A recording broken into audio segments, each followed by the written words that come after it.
지난 시간에는 종교와 참된 신앙 이런 내용도 이제 같이 살펴봤는데, 우리가 창세기에서 보여주는 종교의 모습은 당연히 아담과 이브가 타락한 이후에 무화과 잎들로 만든 앞치마로 이제 자신의 추악하고 더러운 모습을 가리려고 하는, 이게 이제 종교의 모습, 그 시초라고 이제 말씀을 드렸고, 그와 달리 하나님께서 입혀주시는 가죽옷, 이게 중요한 거예요. 하나님께 어떻게 반응하고 나아오냐에 따라 하나님께서 이제 용서해 주시고 덮어 주시는 이 가죽옷, 그래서 이런 게 이제 참된 신앙으로 이제 창세기하게 되고, 창세기 4장에서는 바로 이어서 이 종교의 모습에 등장하는 대표적인 인물이 이제 카인으로 나오고, 하나님의 참된 믿음의 사람으로 아벨이 등장하게 됩니다. 당연히 이제 이런 카인과 아벨을 통해서 다시 첫 번째 사람, 두 번째 사람에 대한 이 교리적인 의미도 성경에 이제 시작부터 설명해 주고 있는데, 그래서 우리는 이제 첫사람 아담의 이런 육신적인 또 죄성을 가진 그 이후로는 이제 죄인으로 태어나는 첫사람 아담과 대비해서 반면에 이제 둘째 아담이자 마지막 아담이신 예수님, 이게 이제 성경에 마무리할 때 가면 이제 이 종교의 모습에 아주 가장 큰 열매를 맺는 그 모든 것을 다 종합하면서 바빌론 음료가 딱 등장하죠. 대표적으로 저는 이제 계시록 강의할 때 이제 그렇게 말씀드렸는데, 바빌론 음료는 마치 우리 로마 카톨릭 보면 정확한 그 형상을 닮아 있고, 바빌론 음료는 이 세상의 모든 종교를 다 통합하는 그 음료 최고봉에 올라가 있는데, 거기에 가장 큰 장녀 같은 모습이 바로 로마 카톨릭이다, 이제 제가 이렇게 말씀을 드렸었고, 이와 대비되는 또 둘째의 그런 모습이 등장하죠. 바빌론은 실제로 대환란에 등장하는 도시이자 이 땅에, 그 다음에 세상 종교의 그런 사악한 영적인 모습을 포함하고 있는 시스템이자, 이게 등장하는데, 그거와 대비되는 실제로 하늘에 있는 새 예루살렘, 이것도 실제 도시입니다. 우리가 살아야 하는, 앞으로 살아갈 도시이자 또 세상에 참된 믿음의 사람들을 모아놓은 게 바로 새 예루살렘이죠. 그렇게 해서 대비가 되고, 바벨론 음료는 사탄과 적그리스도와 그들과 관계를 맺는 음료라고, 창녀라고 이렇게 표현을 하잖아요. 근데 새 예루살렘에 거주하게 되는 그 거주민들은 예수님의 신부라고 얘기하죠. 그래서 이렇게 대비되는, 그래서 첫째와 둘째의 관계를 계속해서 성경이 보여주고, 마지막엔 이렇게 이제 결론을 맺게 됩니다. 그래서 4장 7절에 이제 창세기 4장이 들어가면 가장 최초로 등장한 단어가 씬이라고 하는 죄가 등장하죠. 죄라는 게 이제 여기에 카인이 이제 죄라는 단어를 등장시켜가지고 이 안타까운 현실, 뭐예요? 아담 이후로는 죄인이 탄생해서 죄를 짓는다고 하는, 여기 이제 저와 여러분도 다 들어가는 거예요. 죄인으로 태어나서 죄를 짓는, 열매를 맺는다는. 죄의 대가는 당연히 로마서 6장 23절의 말씀처럼 대가는 사망이라는 걸 반드시 우리가 가지고 태어나게 됩니다. 물론 여기서 말하는 죄는 아담에게 물려받아서 우리가 죄를 짓지만 그 아담의 죄 때문에 지옥에 가는 건 아니에요. 다만 그 죄에서 나온 열매들도 우리도 많이 죄들이란 열매를 맺기 때문에 이 나의 죄들 때문에 지옥에 가는 그런 일들이 이제 발생하게 되는 거죠. 물론 성경이 말한 사망, 죄는 반드시 사망을 낳고 죽음을 낳게 되는데, 이 사망 안에는 성경이 말하는 첫째 사망과 둘째 사망이 있어요. 당연히 첫째 사망은 육신의 사망을 얘기하고, 둘째 사망은 우리의 혼이 영원 무토록 격리되는 그런 사망을 얘기하는데, 그래서 성경의 사망은 분리입니다. 분리. 육체와 영과 혼이 분리돼서 육체가 무덤으로 돌아가는 이 분리를 얘기하는 게, 그게 사망이에요. 우리는 목숨이 다 죽었다, 이런 식의 이제 세상적인 개념하고는 완전히 조금은 다르죠. 뉘앙스가. 성경의 사망은 분리입니다. 근데 정작 중요한 건 둘째 사망이죠. 하나님과 영원토록 분리되는 이 둘째 사망이 이게 아주 우리를 고통스럽게 만들고, 그게 사실 가장 비참한 거니까. 사실 육체 죽음은 성도들도 당할 수 있기 때문에 이거는 괜찮은데, 둘째 사망이 큰 문제죠. 그래서 이 문제가 바로 우리의 구원이랑 연관되어 있는 그런 문제입니다. 그래서 죄는 자신을 사망으로 이끌죠. 여기서 등장하는 게 이제 우리를 이 불러일으키는 정욕, 이것과 연관되어 있는 유혹, 템테이션이라고 하죠. 이걸 가지고 접근하는 게 바로 사탄이 이걸 가지고 접근을 하고, 당연히 이 정욕과 시험을 가지고, 그래서 이것을 통해서 죄와 사망을 낳는 게, 그래서 야고보서에서 이런 말씀을 잘 설명해 주고 있는 겁니다. 야고보서 1장 14절에서 15절에 이런 말씀이 있는 겁니다. 시험에 관해서는 아무도 자신이 시험 당할 때, 야, 내가 하나님께 시험 받는구나, 이렇게 말하지 말라는 거예요. 왜냐면 하나님께서는 악으로 시험을 당할 수 없으시며 또한 그분께서 어떤 사람도 악으로 시험하신 분이 아니시기 때문에 내가 하나님께 시험 받는다고 함부로 얘기하지 말라는 겁니다. 그러나 그가 자기 자신의 정욕에 이끌려 유혹을 받을 때, 여기 다 등장했죠. 정욕, 유혹, 모든 사람이 저마다 시험을 받는 것이라. 키워드가 다 그래요. 정욕, 유혹, 시험이 다 연관돼서 이렇게 나와요. 그럼 이런 걸 가지고 내가, 그러니까 이브의 마음속에 들어가 있는 게 그게 그거죠. 탐스러운 열매. 먹지 말라고 한 선악과가 눈에 들어오고 마음을 다스리게 만들고, 그걸 통해서 유혹이 들어오고 정욕이 이끄는, 그래서 시험을 받았는데 여기서 넘어졌죠. 그래서 그렇다면 정욕이 잉태할 때 그것이 죄를 낳고, 죄는 그것을 이루어졌을 때 사망을 낳느니라. 이게 이제 성경이 말한 진리입니다. 자, 근데 나만 죽으면 괜찮아요. 나는 죄를 저질러서 나만 죽으면 괜찮은데 이 죄라는 녀석이 그렇게 만들지 않죠. 나뿐만 아니라 옆에 있는 사람도 죽게 만들어요. 그게 이브가 했던 거고, 카인이 지금 아벨까지 죽이게 되는 이런 걸 낳는 것까지 보여줘요. 그래서 로마서 7장 5절에서는 이것에 대해서 나도 죽이지만 먼저 죄가 사망에 이르는 열매라고 표현해요. 이것은 남들까지 죽이는 거예요. 자신의 죽음뿐만 아니라. 그래서 타인의 죽음에까지 영향을 미치는 게 이게, 그래서 카인의 앞에 죄의 열망, 그의 안에 죄의 열망, 자꾸 죄를 짓고 싶어하는 그런, 죄에 기대고 싶어하는 열망이 있다는 거, 이걸 조심하라고 지금 하나님께서 카인에게 경고를 했죠.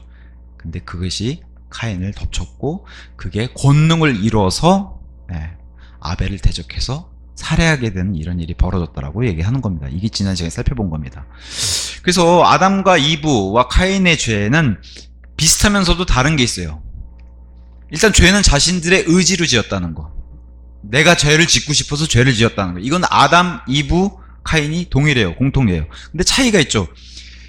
아담과 이브는 분명히 죄가 없는 상태에서 죄를 지어서 죄인이 됐어요. 아마 이 땅에 태어난 유일한 사람, 유일한 인간들 가운데 죄를 지어서 죄인이 된 사람은 아담과 이브예요. 카인은 좀 다르죠. 왜? 죄인으로 태어나서 죄를 짓고 죄인이 된, 죄인으로 태어나서, 여기서 이제 중요한 게 있죠. 아담과 이브는 죄를 지어서 죄인이 됐지만 죄인으로 태어난 건 아니잖아요. 근데 우리 그런 것처럼 아담과 이브는 배꼽이 없어요. 하나님이 완벽한 사람으로 만들어냈기 때문에 배꼽이 없어요. 근데 카인은 배꼽이 있죠. 카인부터는. 아담과 이브는 죄를 지어서 죄인이 된 겁니다. 근데 카인은 죄인으로 태어나서 죄를 짓는 열매를 맺어서. 둘 다 근데 공통적으로 해야 되는 건 있었어요. 회개. 아담과 이브는 이걸 했죠. 그래서 가죽옷을 덮어서 주셨는데 카인은 끝내 이걸 안 했어요. 이게 이제 문제죠. 죄인으로 탄생된 자가, 근데 대부분 다 카인에 속한다는 거예요. 그래서 카인의 길이라는 표현을 이제 성경에서 하는 겁니다. 근데 이렇게 죄의 열매들은 성경이 죄들이라는 복수 표현을 써요. 신즈라고 하는. 이런 죄의 열매들을 맺는 자는 하나님이 그 사람들을 어떤 식으로 표현하냐? 나의 원수라고 얘기해요. 원수. 그 다음에 그 머리에 나의 진노가 있는 자다. 그리고 불순종의 자녀라고 표현해요. 이런 사람들을. 그래서 우리가 아담도 그렇고 카인도 자신들이 하나님 앞에서 자신을 가리려고 하는 종교를 만들어냈는데, 성경은 이것을 많은 창안물, 해서 인벤션이라고, 세상에서는 발명품 이런 데 쓰는 단어를 여기다 썼는데, 사람이 만든 최초의 창안물이 뭐예요? 종교라고 얘기하는 거예요. 어떤 발명품보다도 가장 우선적으로 만든 게 바로 종교라고 얘기해요, 성경은. 그래서 전도서 7장 29절에 이런 재밌는 이제 구절이 등장하는 겁니다. 7장 29절에 보라, 내가 오직 이것만을 발견하였으니 하나님께서 사람을 올바르게 지으셨으나, 아담과 이브 얘기하죠. 올바르게 지으셨으나, 카인은 여기 해당 안 돼요. 왜? 카인은 이후에 죄인으로 태어났기 때문에. 그럼 최초의 사람 아담과 이브를 올바르게 지으셨으나 그들이 많은 창안물들을 찾아냈다는 것이라. 원치 않은, 하나님이 원치 않은. 근데 이 창안물 중에 가장 먼저 만들어낸 게 뭐예요? 종교라는 거예요. 무화과 잎으로. 그걸 얘기하게 됩니다. 근데 이후에 태어난 이제 카인 같은 존재들에 대해서는 로마서 1장이 적나라하게 얘기하죠. 이렇게 얘기합니다. 이런 창안물에 동시에 얘기하면서 1장 30절에 이렇게 얘기합니다. 자, 29절. 그들은 모든 불의, 음행, 사악함, 탐욕, 악의로 가득 찬 채워졌으며 시기, 살인, 논쟁, 속임수, 악랄함이 가득하니 수비는 자들이요. 30절. 험담하는 자들이요. 하나님을 증오하는 자들이요. 도끼를 품은 자들이요. 교만하며 자랑하는 자들이요. 악한 것들을 창안하는 자들이요. 이렇게 되는 거예요. 이 악한 것들 중에 종교가 있는 거죠. 카인의 길에. 그러면서 부모에게 불순종하는 이런 자들이다. 이게 이제 종교를 만들어낸 그 많은 창안물 가운데, 뭐 종교 외에도 많죠. 요새는 뭐 하나님 대적하는 그런 뭐 제품서부터 시작해서 많은 것들이 있는데, 그 중에 가장 하나님이 창세기부터 얘기하고 싶은 거는 종교라는 거예요. 하나님을 모방해서 만드는 이런 것을 이제 지난 시간에 살펴봤습니다. 그러면서 이제 본격적으로 지난 시간에 흉악할 흉자로 해서 카인이 아벨을 쳐서 죽였죠. 살해를 했습니다. 그러니까 그냥 킬이란 단어를 안 쓰고 슬레이라는 단어를 써서 잔인하게 죽였다는 것을 뜻해요. 카인이 아벨을 잔인하게 죽였습니다. 이것은 나중에 예수님의 예표가 되죠. 잔인하게 죽이게 되는. 그러니까 막 십자가랑 이런 가장 극악한 형벌을, 세상에서도 가장 잔인한 범죄를 지은 사람들이 달리는 십자가에 예수님 매달았으니까요. 죄가 없는 그분을, 근데 하나님이 이 방법을 통해서 죄가 되게 하셨다는 이제 그걸 되죠. 그래서 9절에 이제 이런 사례가 일어난 이후에 이윽고 주께서 카인에게 말씀하시기를 너의 형제 아벨이 어디 있느냐 하셨느니라. 이에 그가 말씀드리기를 저는 모르나이다. 제가 저의 형제를 지키는 자니까 하였더라. 너의 형제 아벨이 어디 있느냐? 하나님이 물어본 질문에 형제를 죽였다고 하는 이 예수님의 예표, 예수님도 형제에게 살해당하시거든요. 왜냐하면 자신의 유대인 형제, 민족의 자신의 형제라고 표현하는데 그 형제에게 살해당하시는 예수님의 예표를 또 여기서 또 보여주고 있고, 창세기는 대표적으로 형제에게 살해당하는 예수님의 강력한 예표 한 사람이 등장하죠. 가장 예수님의 모습을 많이 닮았다고 하는 요셉이란 사람이 등장하는데, 요셉이 자기 형들 10명에게 살해당한 실제로 그런 일들. 근데 뭐 죽음은 면하지만 실제로 죽이자 하는 것을 이제 큰형이 말리긴 하죠. 근데 죽인 걸로 간주하고 이집트로 팔아넘기는 그런 일. 그래서 요셉은 창세기 37장 4절에 요셉이 등장하면서 참 이 눈물의 사람의 이제 이야기가 이제 시작이 되는데 37장 4절에 그런데 그들의 아버지가 그의 모든 형제들보다 그를 더 사랑하는 것을 그의 형제들이 보자 그들은 그를 증오하여 그에게 평화롭게 이야기할 수 없었더라. 여기서 이제 형제들의 시기가 시작되면서 이제 37절 18절에 그런데 그들이 멀리 떨어져 있는 그를 보았을 때 곧 그가 그들에게 가까이 오기 전에 그들은 그를 살해하려고 그를 대적하여 음모를 꾸몄더라. 이미 마음속에서 살해하려는 마음을 품었기 때문에 살인과 똑같이 간주하는 거예요. 그래서 살인, 형들에게 죽임당하는 이 모습을 예수님이 고스란히 자기 백성에게 관하는데 거부당하셨죠. 거부당하신 것뿐만 아니라 죽임당하셨죠. 그거를 동일하게 예수님도 보여주신 겁니다. 그리고 많은 하나님의 사람들을 하나님께로 돌이키게 하려고 많은 예언자들을 그동안 보냈는데 그 예언자들을 많이 살해한 그런 내용이 이제 사도행전 17장 52절, 10장 39절에 이제 등장하게 됩니다. 자, 저는 모릅니다. 살인은 늘 이런 거짓말, 위선을 동반한다고 얘기하는 거예요. 창세기에서부터.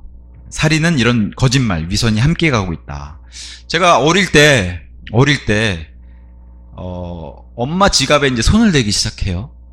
어릴 때. 이건 뭐 누가 가르쳐 주지 않아도 이제 그런 열매를 제가 맺습니다. 이건 가르쳐 주지 않아도 그렇게 되는 거. 거짓말 하기 시작하면서. 근데 엄마는 알죠. 이게 이제 엄마는 이제 저를 이제 시험해 보는 거죠. 돈을 놔두면 가져가는지 안 가져가는지. 근데 놓는데 어김없이 제가 초등학교 때 오락실이 너무 재밌어서 이제 처음엔 몰랐겠죠. 100원씩, 50원씩 이렇게 훔쳤을 때는. 근데 이제 이게 간이 커지잖아요. 엄마가 모르는 것 같으니까 이제 이게 뭐 300원, 500원, 이제 막 1000원 이렇게 되면 이제 알죠, 엄마가. 그 당시엔 1000원이 큰 돈이니까. 그 오락실 가서 막 눈이 뒤집혀지죠. 오락실 가면 딴 세상이니까. 엄마가 이제 돈 어디 가는지 알아? 똑같죠. 몰라요? 정말 진짜 제 인생에 지금도 기억에 생생하게 남을 정도로 정말 소위 말해 뒤지게 맞았죠. 뒤지게. 예. 근데 이게 그 열매라는 거예요. 거짓말은 이런 위선 이런 거는 가르쳐주지 않아도 하는 거예요. 사람이 이렇게. 그래서 요한일서 3장 12절 카인같이 되지 말라. 근데 다 이 길을 따른다는 거죠. 가르쳐주지 않아도. 카인은 그 사악한 자에게서 나왔고 당연히 이 사탄 마귀를 뜻하고요. 자기 형제를 살해하였다는 거예요. 근데 예수님의 증언은 똑같죠. 카인은 누구의 자식인가 이 대답을 했을 때 여기 지금 카인이 보였던 살해와 거짓이라는 위선을 보인 이 모습은 어김없이 그 아비의 모습이라고 예수님이 이 땅에 오셔서 유대인을 향해서 이렇게 얘기하는 모습에서 진리가 드러나는 거예요. 유대인을 향해서 예수님이 하신 말씀이 요한복음 8장 44절에 나오는데 너희는 너희의 아비인 마귀에게 속하였으니 너희가 너희 아비의 정욕들을 행하려고 하는도다. 그는 시작부터 살인자였으며 여기서 등장해서 살인자가 진리 안에 거하지 아니하였으니 그 안에 진리가 전혀 없기 때문이라. 그가 거짓말을 할 때면 그는 자기 자신에게서 나오는 거짓으로 말하느니라. 이는 그가 거짓말쟁이요 거짓의 아비이기 때문이라. 살인자, 거짓말쟁이, 거짓의 아비. 근데 카인이 이것을 다 했죠. 그래서 살인은 이렇게 거짓을 동반하고, 그러니까 우리 범죄자들 범죄 다 저질러도 처음엔 나 몰라라 하잖아요. 이런 모습들의 열매를 고스란히 볼 수 있습니다. 그래서 카인이 보여준 이 거짓 종교, 그리고 카인은 종교인의 모습을 보여줬는데 거기에서 나오는 입술의 열매 역시 거짓과 위선. 이 땅에 오신 예수님도 가장 종교인들에게 향해서 너희에게 화가 있길 바라노라 하고 너희 위선자들아 이렇게 계속 반복해서 얘기하신 게 여기랑 동일합니다.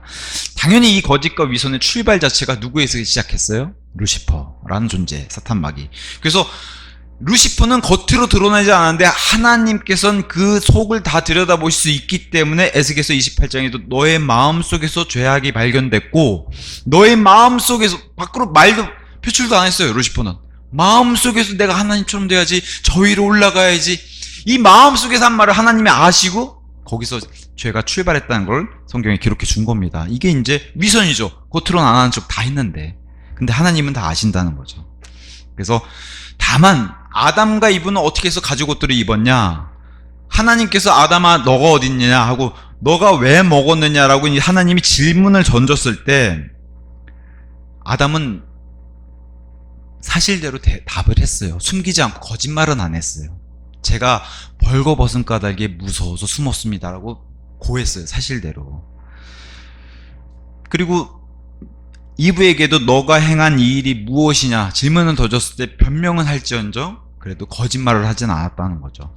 그렇게 해서 고백하고, 가장 중요한 거는 아담과 이브는 이렇게 사실대로 고백하고 제가 죄를 저질렀습니다 라고 하는 고백, 여기서 출발하는 거예요. 회개는 모릅니다. 이건 회개가 아니잖아요. 이건 벌써 뻔뻔하게 나는 죄가 없습니다 이렇게 나가는 건데, 우리가 다 알다시피 회개는 마음을 그리고 거기서 나오는 행동을 하나님께로 180도 유턴해서 하나님께로 돌이키는 걸, 이걸 회개라고 그러잖아요.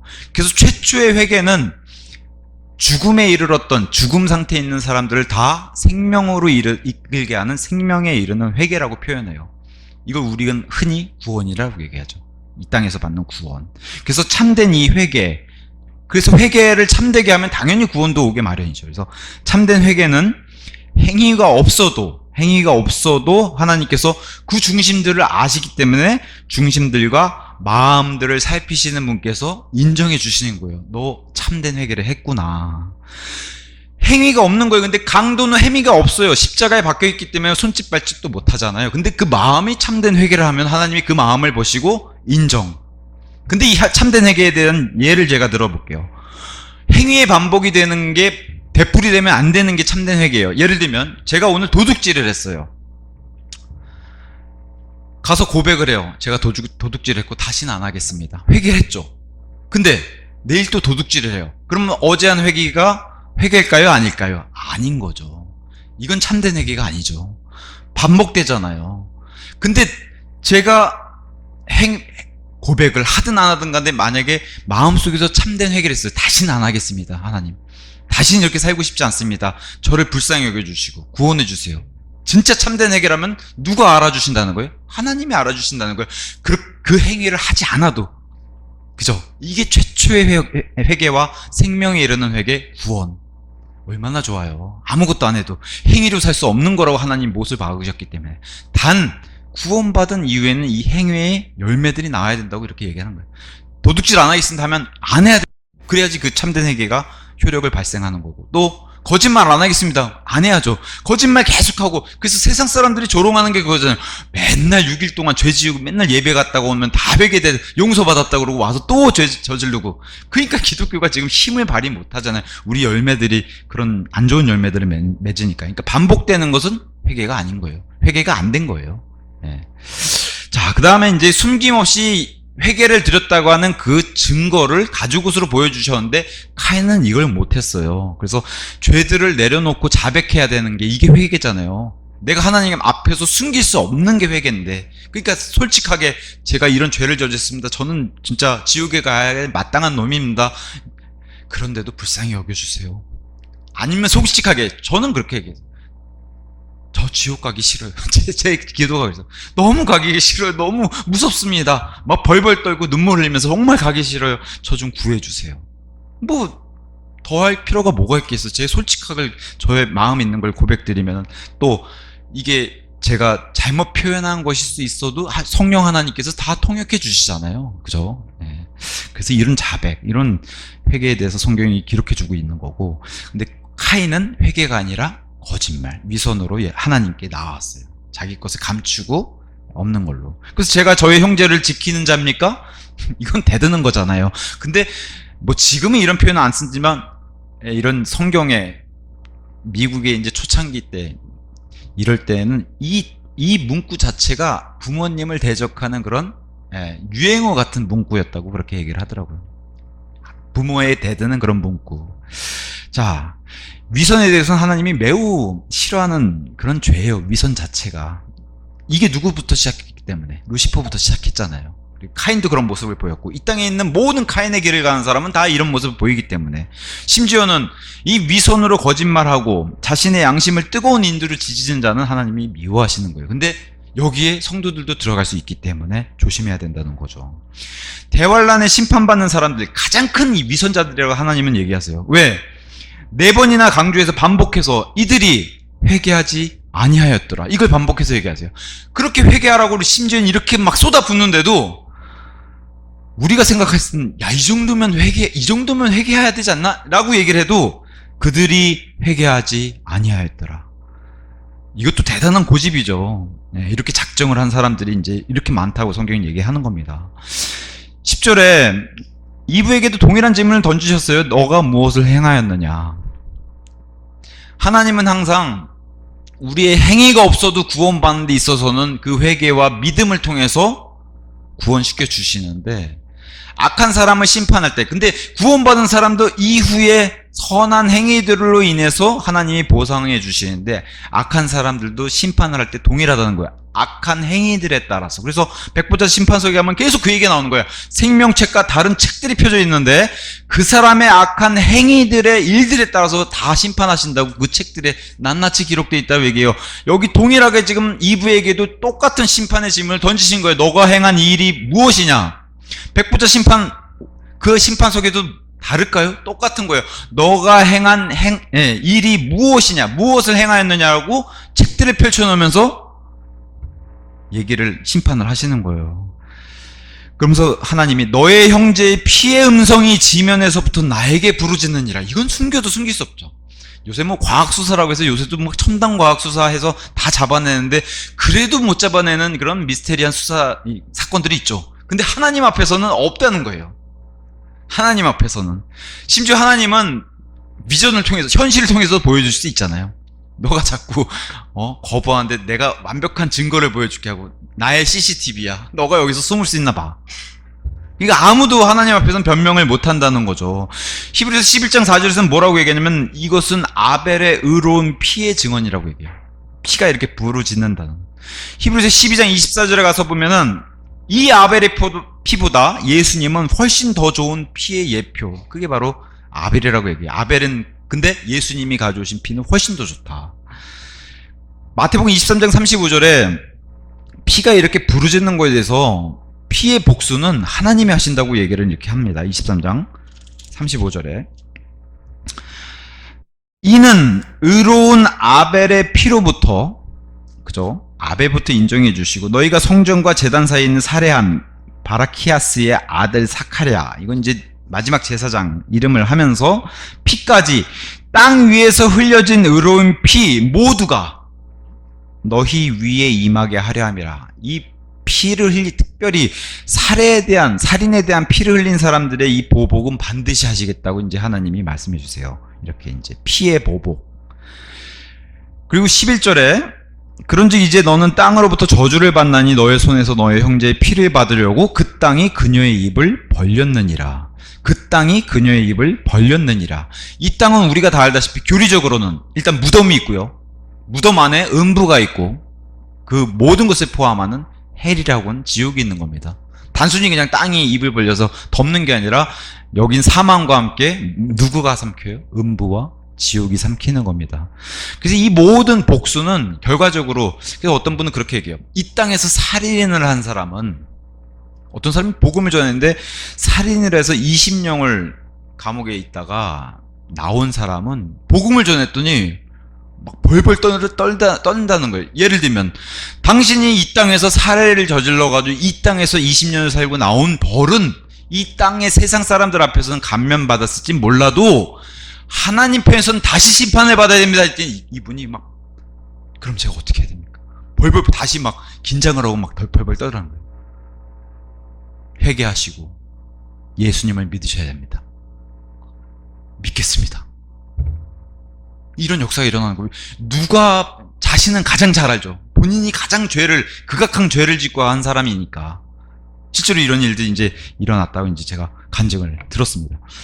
하나님이 복수해 주시는 거예요. 이 땅에서 저지른 죄는. 이것을 성경은 피의 복수라고 얘기하고, 계시록에 가서 보면 계속 피의 복수가 나와요. 심지어는 바빌론 음료를 통해서 많은 성도들과 과거의 예언자들과 이런 성도들의 피에 취한 그 바빌론 음료를 얘기하면서 복수해 달라 그러는데 하나님이 복수, 심지어 두 배로 3번 강조해서 복수를 해주시겠다래요. 이 땅에서 흘리는 특별히 죄에 대한 이런 보복, 의인이 당하는 그런 해로운 것들은 하나님이 다 복수해 주시는데, 특별히 여기서 살인에 대한 복수는 더 처절하게, 철저하게 이렇게 하나님이 복수해 주신다고 이렇게 기록해 놓는 겁니다. 왜냐? 피를 흘린 자는 반드시 피를 하나님이 요구하신다고 해놓고, 그래서 노아의 홍수 사건 이후에 노아에게도 이 9장 6절에 그래서 이 말씀, 반드시 이 살에 대한 말씀을 이렇게 주신 거예요. 누구든지 사람의 피를 흘리는 자는 사람에 의하여 그의 피가 흘려지리라. 이는 하나님의 형상대로 그분께서 사람을 만드셨기 때문이라. 그러니까 목숨은 가장 귀한 건데 그것을 해야 하는 사람은 하나님이 이렇게 반드시 피의 대가를 요구하신다. 이스라엘 사람들이 예수님을, 유대인들이 십자가에 박고서 뭐라고 해요? 그의 피를 나에게 돌려라. 나중에 진짜 사도행전 돼가지고 베드로와 요한이 하나님의 말씀을 전하니까 그 말씀을 전하지 말라면서 대제사장이 이상한 얘기를 하죠. 왜 그의 피를 우리에게 돌리려고 하느냐, 이런 핑계도 돼요. 안 받으려고 하죠. 말로는 자기네들이 책임지겠다고 하고.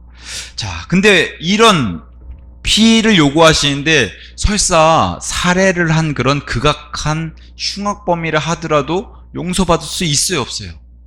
있어요. 이 땅에서는 아무리 악한 행동을 저지른 자도 누구든지 용서를 받을 수 있어요. 왜?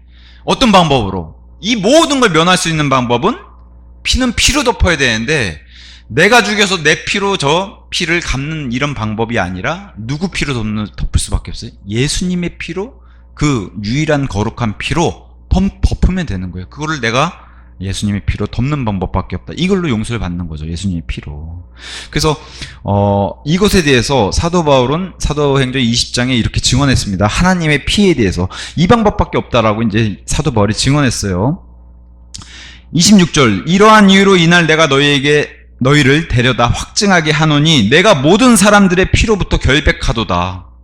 나는 이렇게 피로부터 결백한 존재다. 이는 내가 너희에게 하나님의 모든 계획을 선언하는 것을 꺼리지 아니하였기 때문이라. 그러므로 너희 자신에게 주의하고 약물에게도 주의하라. 성령님께서 너희로 하여금 하나님의 교회를 먹이게 하시려고 약물이 위에 감독자들로 삼으셨으니. 여기 이제 목회자들에게 얘기하면서 그분께서는 자기 자신의 피로 값을 치르고 자신의 교회를 얻으셨느니라. 그래서 하나님의 피로 용서받고 죄를 사면받는 방법밖에 없다라고 성경이 이제 유일한 방법을 제시를 하게 됩니다. 그래서 우리의 공로가 아니라 그분의 보혈의 공로로 구원을 받는 것이죠.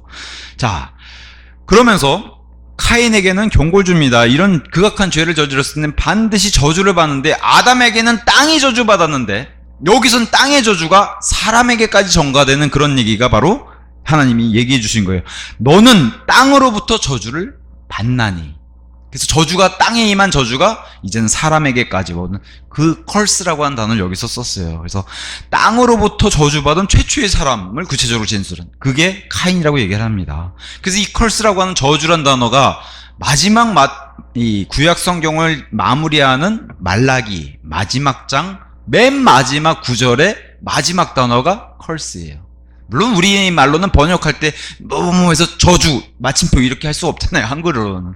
영어로는 근데 컬스라고 딱 마침표로 마지막 단어. 그래서 구약에는 이 저주를 계속 보여줘요. 특히나 율법의 저주 이렇게 쭉 얘기하다가 이것을 해결해 주시려고 오신 분이 예수님이시잖아요. 그래서 신약은 그렇게 해서 완전 다른 세대로 여는 거예요. 문을. 예수 그리스도의 세대로. 저주를 이제 문을 닫고. 이 저주란 단어가 어디서 등장하면은 희한하게 창세기 9장에서 많은 인류들이 생겨나고 민족들이 생겨나는데 하나님이 딱 한 민족을 지정해서 얘기하시는 게 바로 가나안을 내가 저주하노라. 그죠? 근데 가나안이란 민족은 거기에 등장하는 많은 민족들은 이스라엘과 관계가 있죠. 이것은 세상을 또 예표하기도 하고 이스라엘을 괴롭히는 민족들로 예표하기도 하고 이 민족들을 하나님의 민족을 핍박하고 이런 민족들은 하나님이 저주한다 이렇게 얘기하십니다.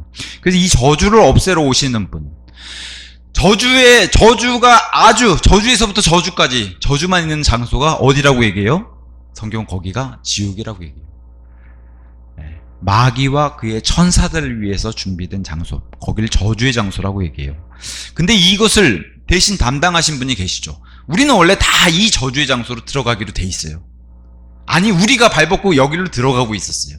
이걸 막아주시기 위해서 예수님이 오셔가지고 내가 너희를 대신해서 저주가 될 테니까 너희는 나를 믿고 여길 들어가지 말아라 한 게 바로 갈라디아서 3장 13절에 말씀해 주신 겁니다. 그리스도께서 우리를 위하여 저주가 되시어 율법의 저주로부터 우리를 구속하셨느니라. 값을 치르고 우리를 대신 자기 것으로 되찾으셨다는 거예요. 이는 기록되기를 나무에 달리는 모든 이는 저마다 저주를 받느니라 하기 때문이라 하고 십자가의 그 저주의 나무에 달리셨다는 거예요. 이래서 하나님은 죄를 알지도 못하고 죄를 짓지 않으신 분인데 우리를 위해서 하나님의 죄가 되시고 대신에 우리를 하나님의 의로 만들어주시기 위해서 이렇게 오셨다는 거예요. 그래서 저주로 이렇게 끝나는 말라기서의 이 단어를 보시면서 요한복음 1장에서는 완전 다르게 그분이 충만함으로 가득 차서 오셨는데 은혜의 은혜 더블로 은혜의 은혜로 오신 분이 바로 예수님이시다. 구약의 저주랑 완전 상반되죠. 자 12절에 너가 토양을 경작할 때면 앞으로는 토양이 그녀의 힘을 너에게 내어주지 않으리라. 너는 땅에서 도망자와 방랑자가 되리라. 토양 그녀라고 표현하면서 인격화 의인화 시켰어요. 토양에 힘을 내어주지 않는다. 힘들다는 거죠. 경작을 해도 땅이 나를 대적해가지고 농사가 쉽지 않은 이게 저주의 결과를 여기서 보여줘요. 저주의 결과. 자 에덴에서는 그럼에도 에덴에서는 정말 무화과 나무 하나를 따서도 앞치마를 만들 수 있을 정도로 어마어마하게 큰 무화과 잎을 우회적으로 설명해줘요. 환경이 좋았다는 거죠. 그 당시에. 노아의 홍수 이전에는 이런 열매들이 있었다고 우리가 예상해 볼 수 있어요. 심지어는 이후에 가나안 땅에 들어갔는데 포도 한 송이가 민수기 13장 23절에 남성 2명이서 짊어지고 포도 한 송이를 짊어지고 와야 될 정도로 엄청난 포도 한 송이의 열매를 보여줘요. 근데 이게 점점 퇴화가 돼서 지금은 이런 열매를 찾아볼 수 없지만 에덴 동산은 역으로 생각해보면 에덴 동산 그 당시에는 얼마나 풍성한 그런 열매들이 있었을까를 생각해 볼 수 있죠. 지금의 열매랑 비교해보면. 자, 그럼에도 지금은 더 농사짓기가 어쩌면 더 땅은 더 우리를 대적할 수 있지만 물론 뭐 지금은 과학적인 기술로서 이걸 자꾸 뛰어넘으려 하고 뭐 사실은 하나님의 이런 창조 질서랑도 안 맞는 그런 그 열매들을 만들어내잖아요. 하여튼. 자, 그러면서 이제 중요한 단어가 도망자와 방랑자가 되리라.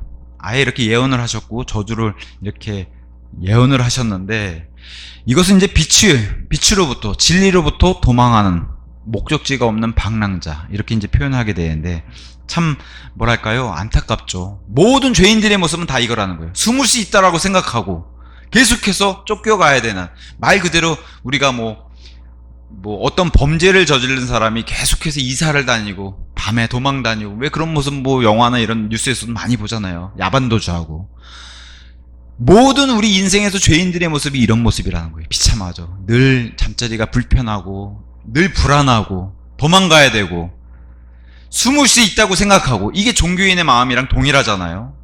안 된다는 거죠. 안 된다는 겁니다. 그래서 빛으로부터 숨을 수도 없고 진리로부터 도망갈 수 없는데 이런 미련한 짓을 한다는 거죠. 근데 이와 상반되는 모습은 뭐예요? 아브라함의 믿음의 사람을 본으로 보여주면서 아브라함은 타국인이자 순례자라는 표현이 붙었다. 왜 타국인이라고 붙었어요? 우리나라 외국 노동자 오면은 돌아갈 본국이 있잖아요. 그러니까 우리나라 오면 외국인이라 그러잖아요.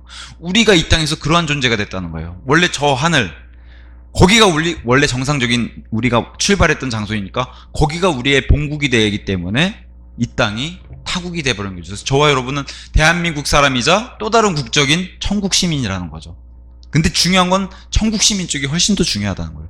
그래서 이 세상은 이제 세상에서 봤을 때 우리는 타국인이 되고 돌아갈 곳이 있으니까 이제 순례자라는 표현을 썼는데 여기는 완전 상반되게 도망자와 방랑자라는 표현을 이제 썼죠. 그래서 베드로전서 2장 11절에도 이 표현을 동일하게 해줍니다. 2장 11절에 진심 어린 사랑을 받는 자들아 내가 타국인들과 순례자들 같은 너희에게 간청하노니 혼을 대적하여 전쟁을 벌이는 육신의 정욕들을 멀리하라. 타국인과 순례자 이런 표현을 쓰는 겁니다. 되돌아갈 수 있는 되돌아갈 천국이 본향이라고 이렇게 얘기해 주면서 자 13절 그러자 카인이 주께 이같이 말씀드렸더라. 저의 형벌이 제가 감당할 수 있는 것보다 더 과중하나이다. 자, 왜 카인의 길을 성경이 계속 얘기할까요? 회개를 안 하니까. 여기 지금 판결이 떨어지니까 카인은 뭐라고 얘기해요? 이걸 제가 감당하기 너무 형량이 큽니다. 이거 많은 죄인들이 하죠. 네. 그래도 법정에 쓴 죄인들은 감형이라도 받으려고 사과하는 척이라도 하는데 카인은 그러진 않아요. 다만 너무 형벌이 무겁습니다. 카인이 얘기하는 건 그거예요. 너 과중합니다. 감당할 수 없습니다. 자신의 운명에 대한 분노 이렇게 표현해서 어떤 학자는 분노, 형벌의 감량만을 요구하고 있다. 회개 없이 그런 모습이 계속 보이는 거예요. 카인을 덮는 두려움은 지금 하나님을 향한 하나님께서 주신 두려움이 아니에요. 죄가 나를 두렵게 하고 양심이 나를 두렵게 하고 이런 두려움을 얘기하는 거예요. 그래서 이런 두려움은 하나님께 오는 두려움이 아니라고 얘기해요. 디모데후서 1장 7절 이렇게 얘기하죠. 이는 하나님께서 우리에게 두려움의 영을 주신 것이 아니라 오직 권능과 사랑과 건전한 생각의 영을 주셨기 때문이라. 두려움의 영은 하나님께 오는 게 아니라는 거죠. 내가 하나님을 두려워하는 것이지 두려움의 영은 하나님께 오는 게 아니다. 근데 그게 지금 카인을 덮었어요. 저기 가면 이젠 사람들이 많아질 텐데 나를 죽일 텐데. 그리고 본인의 양심과 본성도 알려주죠. 사람을 죽이면은 내가 불안하다는 걸 죄, 본성, 양심이 계속 알려주고 있는 거예요. 특히나 이 양심은 지옥에 간 사람들을 영원토록 괴롭혀요. 왜 그랬을까? 왜 하나님을 거부했을까? 이게 영원토록 괴롭히는 거예요. 양심도. 지금 뜨거운 불이 나를 고통을 주는데도 누구도 고통을 줘요? 양심도 고통을 줘요. 내 양심도 나를. 이것도 만만치 못하다는 거예요. 만만치 않다는 거죠. 그래서 심지어는 부자와 나사로의 그 지옥의 얘기를 누가복음 16장에서 할 때 그 부자가 자기를 찌르는 양심 때문에 자기 가족 좀 구원해달라고 부탁을 하잖아요. 양심이 괴롭혀요. 이게 어마어마한 고통이에요. 이것도. 자, 그러면서 사실 이 양심은 모두 다 가지고 있는 거라서 왜 평소에 안 그러다가 지나가다 경찰차가 뜨면요. 정지선이나 이런 거 다 잘 지키는 거 아세요? 갑자기. 그리고 나는 잘못한 게 없는데 경찰복 입는 사람 지나오면 괜히 이렇게 똑바로 걷으려고 그러지 않으세요? 나는 잘못한 게 뭐 특별히 없는 것 같아도 없어도 그냥 경찰 보이면 더 잘해야지 지키려고 하는 그게 이제 사람들 마음에 사람들 속에 양심을 다 작동시키잖아요. 특히나 그 제복이 가지고 있는 권위도 내가 인정하게 되는 거고 그게 이제 도로에 경찰차 보이면 오토바이들도 그렇게 무법천지인 오토바이들도 다 서요. 경찰차 옆에서는 다 순한 양처럼. 예. 어쨌든 이런 양심이 지옥에 간 사람들에게는 영원토록 괴롭힌다는 거예요. 이 양심이. 자, 14절에 보소서 당신께서 이날에 땅의 표면에서 저를 몰아내셨나니 저는 당신의 얼굴로부터 숨겨질 것이며 저는 땅에서 도망자와 방랑자가 될 것이옵니다. 그리하면 이러한 일이 있으리니 저를 발견하는 모든 자마다 저를 살해할 것이옵니다. 본성도 알죠. 죄가 이렇게 알려주죠. 양심도 이렇게 알려주죠. 그러면서 재밌는 표현이 땅의 표면도 face고 영어로 하나님의 얼굴도 face예요. 중복해서 표현하면서 이렇게 재밌는 표현 썼죠. 땅의 표면과 당신의 얼굴로부터 숨겨질 것이다. 근데 여긴 지금 수동태로 숨겨질 거라는데 하나님이 자기를 숨으신다는 거예요. 가인을 피해서, 이런 사람들 피해서 하나님이 자신을 숨기신다. 그래서 신명기서 31장 18절 이제 하나님이 숨으신다는 표현을 이제 이런 식으로 이제 성경이 기록해 놓고 있습니다. 이스라엘 사람들이 그리하면 그들이 다른 신들에게로 돌이킴으로써 우상 숭배를 한다면은 그들이 초래할 모든 악들로 인하여 내가 그날에 반드시 내 얼굴을 숨기겠노라. 이러면 이제 이스라엘에게 이제 저주와 이런 것들이 화가 임하는 거죠. 이런 기록들 32장 20절에도 동일하게 그런즉 그분께서 이같이 말씀하셨도다. 내가 나의 얼굴을 그들에게서 숨기겠노라. 내가 그들의 종말이 어떻게 될지 지켜보겠노라. 이는 그들이 몹시 왜곡된 세대요 그들 안에 아무 믿음이 없는 자녀들이기 때문이라. 이렇게 해서 하나님의 얼굴을 숨긴다는 표현을 이렇게 했고, 이러다 보니까 오히려 하나님을 찾는, 어디 계십니까? 숨어 계시지 말고 나오라는 이 반대 표현도 이렇게 등장하는 겁니다. 다윗의 시편 가운데 시편 13편 1절에 오 주여 당신께서 얼마나 오랫동안 저를 잊으시겠나이까? 영원토록 잊으시겠나이까? 당신께서 얼마나 오랫동안 저에게서 당신의 얼굴을 숨기시겠나이까? 드러내소서 이제 이렇게 얘기하는 거죠. 근데 하나님은 죄인이나 죄를 저지른 사람들에게서 자신의 얼굴을 숨기신다. 그러면서 다시 반복했어요. 여기는 이제 땅에서 도망자와 방랑자가 됐다. 땅에서. 이런 사람들이 이대로 지내다가 죽으면 어디로 가요? 지옥에서 도망자와 방랑자가 돼요. 그죠? 그나마 땅에서 도망자와 방랑자 상태는 기회라도 있죠. 아직까지는. 근데 지옥에 가서 이런 상태로 도망자, 방랑자 신분으로 지옥에 가면은 이제는 기회가 없는 겁니다. 이게 더 훨씬 중요한데, 지옥 불에서 도망자, 방랑자가 돼서는 안 되겠죠. 여기서는 절대 들어가면 안 되고. 그래서 하나님을 피해서 어디든 도망갈 수 없어요. 시편 139편 7절에서 15절 지옥도 저 하늘 위에라도 지옥에라도 그 어디에 숨어도 하나님 눈에서 피할 수가 없는 거예요. 숨을 수가 없어요. 그러니 하나님 앞에서 제가 죄인입니다. 저를 용서해 주시기 바랍니다. 라고 나오는 게 이게 현명한 사람이지, 카인처럼 이렇게 숨을 수 있다고 생각하는 사람이 어리석은 사람이라고 성경은 얘기하는 겁니다. 그래서 이 길은 절대로 들어서면 안 된다고 경고를 주는 게 이 카인의 길이라고 경고를 계속 주는 거예요. 유다서 11절 하나님의 화가 있기를 바라노라. 그들이 카인의 길을 갔다라고 이제 성경이 얘기하는데, 이 길로 들어선 사람들이 훨씬 더 숫자가 많다는 거예요. 이 길을 벗어나서 하나님의 길로 들어선 사람들보다 카인의 길로 가는 사람들이 훨씬 많다는 겁니다. 자, 그러면서 여기 이제 14절 중간에 그리하면 이러한 일이 있으리냐고 앞으로 일어날 일에 대해서 it shall come to pass라고 한 이 구절이 등장하는데, 많은 현대 역본에서 삭제된 이런 문구기도 하고 심지어 킹제임스 역본들 번역에서도 다 삭제되는 그런 구절인데, 매우 강조하는 거예요. 성경에서 이 구절이 앞으로 이러한 일이 있으리니 이건 내가 장담한다라는 거예요. 저는 땅에서 도망자와 방랑자가 될 것입니다. 이러한 상태면은 그리하면 이러한 일이 있으리니 카인도 본인 스스로가 예언을 할 수 있게 돼요. 이러면 반드시 이런 일이 생길 겁니다. 저를 다 죽일 텐데요. 그죠? 자신의 운명을 정확하게 알죠. 근데 참 저는 사람이 이렇게 미련할 수 있을까 할 정도로 이 정도 되면은 그냥 용서해 주세요 하는데, 사실 그렇잖아요. 아이들도 잘못을 했고 그러면 용서해 주세요 아빠 하고 나오면은 매 때릴 것도 조심해 아빠가 요번에는 이렇게 그냥 넘어갈게 줄어들잖아요. 그죠? 근데 돈 훔쳤지? 몰라요. 그러면 이제 뒤질 때까지 맞는 거죠. 매를 더 번다 그러잖아요. 뒤질 때까지 맞는 거죠. 네. 자, 그러면서 카인을 발견하는 모든 자마다 카인을 살해할 것이다. 자, 사형이 마땅하다고 여기 지금 자기가 본능적으로 알고 있는 거예요. 그 하나님의 예언과 저주가 여기서 이제 적중을 하게 되죠. 카인이 그걸 알게 되고. 그리고 죄가 주는 두려움. 양심이 여기서 같이 증언하고 있는 거예요. 죄인들도 이건 다 알죠. 그래서 왜, 뭐 사형수든 아니면 뭐 살해범이든 아니면 심지어 뭐 도둑이든 사기꾼이든 자기가 죄인이란 건 다 알아요. 그죠? 죄를 저지른 사람들은. 오히려 밖에서 깨끗하고 착한, 별로 이렇게 뭐 교통질서도 법규도 안 어기는 그런 사람들이 오히려 죄인이라고 인정하는 게 훨씬 더 힘들죠. 왜냐? 그렇게 살지 않았기 때문에. 나는 죄를 지은 게 없는데. 그러니까 아이들한테 가서 어떤 분이 복음을 전하는데 너 우리가 죄인으로 태어난 거 알아? 그러면 나는 죄를 저지른 게 없어요. 엄마 말도 잘 듣고 막 이랬다는 거예요. 너 거짓말 한 적 없어? 한 번도 없어요. 태어나서 거짓말 한 적도 있어. 넌 그 말이 거짓말 같은데. 이때 아이가 못 받아들이더라. 그렇게 이제 얘기하시는 분도 봤습니다.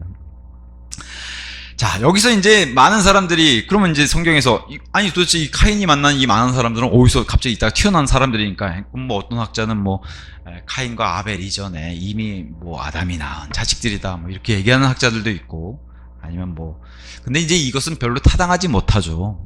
아담과 이전에 뭐 우리가 모르는 그런 성경 기록에 등장하지 않은 그런 사람들이 있다라고 얘기하는 건 별로 타당하지 않고, 아담과 이제 카인과 그 다음에 이제 셋이라고 하는 아벨이 죽은 뒤에 태어난 아들이 이제 130년 후에 이제 태어나게 되는데, 사실은 그 이후에 이제 아담과 이브 그리고 하나님이 허락하시면은 자식의 자식들까지 폭발적으로, 그렇잖아요. 우리가 사실 낳고자 하고 하나님이 주시고자 하면 1년에도 한 명씩 낳을 수 있어요. 뭐 한 명만 낳아요? 쌍둥이도 낳고. 그러면 그 아이들이 15세만 넘어가면은 결혼하잖아요. 이 당시에는. 뭐 우리나라 춘향이도 그랬죠. 조선시대에. 마리아도 그랬고요. 지금이야 뭐 30대면, 뭐 요새 나이 뭐 여자 나이 30이면 어우 한창 때네, 이제 좀 결혼 준비해야 되겠는데, 요새는 그러지만 이게 이상한 시대라서 그런 거고, 사실은 성경이 말하는 결혼할 여자의 나이는 10대 중반서부터 이제 결혼할 나이로 들어가는데, 그렇게 되면은 뭐 말 그대로 순풍순풍 나면은 정말 폭발적인 인구가 늘어나게 되는데, 그런 인구가 늘어났을 때 이 사람들이 다 알고 있다는 거예요. 구전으로 전달해 내려와도 카인은 살인자, 아벨을 죽인, 이 전달된 이런 내용들이 이제 두려워서 이제 카인이 이렇게 얘기를 하는데, 결과적으로 이제 끝까지 회개를 하지 않고 카인은 이렇게 카인의 길로 가게 되고, 그러니까 여기 있는 사람들은 앞으로 태어나 아담의 후손들, 그리고 아이가 아이를 낳고, 이때는 이제 근친이 되는 시대였기 때문에 폭발적으로 복리로 늘어나게 되는 그런 인구, 그런 것을 이제 여기서 보는 게 타당하다, 그렇게 말씀을 드립니다. 자, 정리를 하면은 회개하지 않는 영원한 도망자와 방랑자가 됐어요, 카인은. 그래서 다만 이제 우리에게 은혜가 되는 건 이거죠. 카인도, 여기 이제 등장하는 카인도, 그다음에 예수님의 제자 가운데 마귀랑 동일하게 마귀 사람이라고 불리던 유다 이스카리ot도, 이들이 정말로 죄를 저질러서 그때마다 하나님 죽이셨다면은 이 땅에는 아무도 안 남아났습니다. 저와 여러분도 마찬가지고요. 카인을 보면서 창세기에서 어떤 사람은 질문해요. 아니 카인이 이렇게 악한 짓을 했는데 왜 하나님 심판하시지도 않고 왜 죽이지 않으세요? 만약에 여기서 하나님이 카인을 죽이신다, 그럼 저와 여러분은 구원받을 기회도 못 얻을 거예요. 이걸 통해서 어떤 은혜를 볼 수 있냐? 하나님이 정말 오래 참으시고 계속해서 기회를 주시는구나. 카인조차도. 여기서 이제 하나님의 오래 참으심이 등장하는 거죠. 카인을 즉시 죽였다면은 이 땅에 태어난 죄인들은 바로 죄를 자기 의지적으로 짓기 시작하면 다 죽어야 되면은 이 땅에 구원받을 사람은 아무도 없다는 거예요. 성도와 여러분 같은 성도, 정말 그 희박한 확률을 뚫고서 구원받았다고 하더라도 우리도 늘 죄를 저지르잖아요. 그게 예배당 아니더라도 죄를 저지르잖아요. 그러니까 하나님이 죄를 저지를 때마다 즉사시킨다면 성도들도 보상받을 기회가 극히 적겠죠. 그래서 하나님은 늘 이런 걸 통해서도 오래 참으시고 기회를 늘 주시는구나. 그러니까 기회를 주실 때가 그게 은혜예요. 이 기회조차도 박탈당하거나 못 받게 되면은, 그러면은 이제 내가 하나님께 상을 받을 기회도 없어지니까, 하나님께서 주실 때 열심히 섬길 수 있는 것도 이것도 은혜입니다. 섬길 기회를 주시는데도, 제가 참 답답한 게, 섬길 기회를 주시는데도 어떻게든 그걸 도망자 방랑자처럼 피해서, 왜 교회에서 그렇게 구원받은 성도가 왜 그렇게 도망자 방랑자로 사시려는지 모르겠어요. 예, 안타깝습니다. 하여튼 오늘의 그런 교훈은 회개하지 않는 도망자, 방랑자, 결국 이 길로 가면 영원문의 지옥 불 호수로 들어갈 수밖에 없는데, 이런 걸 통해서 하나님이 우리는 타국인과 순례자의 이런 신분이 된 것도 감사하고, 하나님을 섬길 수 있는 기회를 주신 것도 감사하고, 나를 위해서도 오래 참으셨구나. 그래서 성경은 오래 참으심이 너희의 구원인 줄 알라라고 얘기하는 겁니다. 그럼에도 이 땅에서 이제 구원받은 사람이 이제 이 순례자의 삶을 살아야 되는데, 여전히 교회 안에서도 도망자, 방랑자로 자꾸 그런 분들이 보이세요. 그래서 하나님, 예수님은 예수님처럼 닮아서 섬기시기를 원하시는데, 우리가 그런데 많이 부응하지 못하고 있다, 그렇게 말씀드리고, 기회가 왔을 때 내가 예수님을 위해서 살아야겠구나, 또 예수님처럼 살아야겠구나, 기회가 올 때 잡으시고 열심히 섬기는 우리가 되면 좋을 것 같습니다. 네.